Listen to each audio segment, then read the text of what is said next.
ശത്രുദോഷം കൊണ്ട് പല ഇല്ലാത്ത കഥകളും ഇല്ലാത്ത കാര്യങ്ങളും അതുമൂലം സങ്കടപ്പെടുന്ന ഒരു വിഭാഗം ഇല്ലേ അപ്പുറത്ത്. ചിലർക്ക് അങ്ങനെ സങ്കടപ്പെടാൻ മാത്രം വിധിക്കപ്പെട്ടവരായിരിക്കും. അത്തരത്തിലുള്ള സങ്കടങ്ങൾ ആരോപണ വിധേയരായവര്, അവരൊന്നും അറിയാത്ത കാര്യത്തിന് അവര് പലപ്പോഴും നിരപരാധികളാണ്. പക്ഷേ അങ്ങനെയുള്ളവർക്ക് എന്തായിരിക്കും പരിഹാരം? അവിടെ നമ്മുടെ ബോധവികാസം തന്നെയാണ് മുഖ്യമായിട്ട് വേണ്ടത്. ഇങ്ങനെ ആളുകൾ പറഞ്ഞുകൊണ്ടേയിരിക്കും. പണ്ടുള്ളവർ പറയില്ല 1000 കുടത്തിൻ്റെ വാ മൂടിക്കെട്ടാൻ, പക്ഷേ 1000 മനുഷ്യരുടെ വാ മൂടിക്കെട്ടാനൊക്കെ ഇല്ല.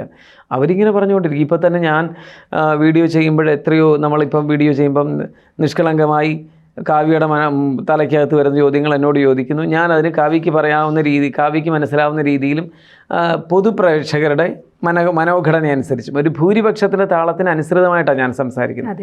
അപ്പോൾ കൂടുതൽ വേവ് ലെങ്ത് കൂട്ടിയ ഒരു അടിയൊന്നും ഞാൻ അടിക്കുന്നില്ല. എനിക്ക് കുറച്ചും കൂടെ ഈ ചോദ്യത്തിനനുസരിച്ചുള്ള ഒരു ഉത്തരം. അപ്പോൾ നിഷ്കളങ്കമായി ചോദിക്കുന്നു, അതിനനുസരിച്ച് മറുപടി പറയുന്നു. അപ്പോൾ ചിലപ്പോൾ കാവ്യയുടെ ചോദ്യത്തിന് എന്തെല്ലാം ആയിരിക്കും ചിലപ്പോൾ ഇരിപ്പിനും വാക്കിനും നോട്ടത്തിനും ഒക്കെ വ്യാഖ്യാനം കൊടുക്കുന്നു. ഇത് ആരോട് പറയാനൊക്കെ? ഞാൻ പറയുമ്പോഴും ഇയാൾ ഇതെന്തൊക്കെയാണ് പറയുന്നത് എന്ന് പറയുന്നവരുണ്ടാകാം. ഇതിനെ നമ്മൾ നിസ്സാരവൽക്കരിച്ച് പോകാൻ കഴിയണം. പക്ഷേ ഇവരോട് ഉദാസീനരാവരുത്, ജാഗ്രത പുലർത്തണം. അങ്ങനെ ചിന്തിക്കുന്നവരോട് ജാഗ്രത പുലർത്തണം. നമ്മളെപ്പോഴും നമ്മൾക്ക് നിഴൽ പോലും നമുക്ക് കൂട്ടല്ല. രാവിലെ നമ്മളുടെ നിഴൽ പടിഞ്ഞാറോട്ടും വൈകിട്ട് നമ്മളുടെ നിഴൽ കിഴക്കോട്ടുമാണ് ഇരിക്കുന്നത്. അപ്പോൾ ആരോട് നമുക്ക് കൂടെ ആരുമില്ല.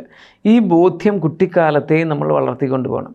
നമ്മുടെ ആധുനിക വിദ്യാഭ്യാസം ഒക്കെ നമ്മൾക്ക് അതിനൊന്നും ഒരു കഴിവുണ്ടാക്കി തരുന്നില്ല. ആവശ്യമില്ലാത്ത കുറേ കാര്യങ്ങൾ കാണാൻ പഠിക്കുന്നു.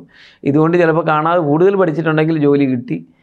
ഒത്തിരി ഇൻഫർമേഷൻസ് തലയ്ക്കകത്ത് കുത്തിവെച്ച് കഴിഞ്ഞാൽ ഇന്ത്യയിലെ ഏറ്റവും വലിയ ഉദ്യോഗസ്ഥനായിരിക്കാൻ സാധിക്കും.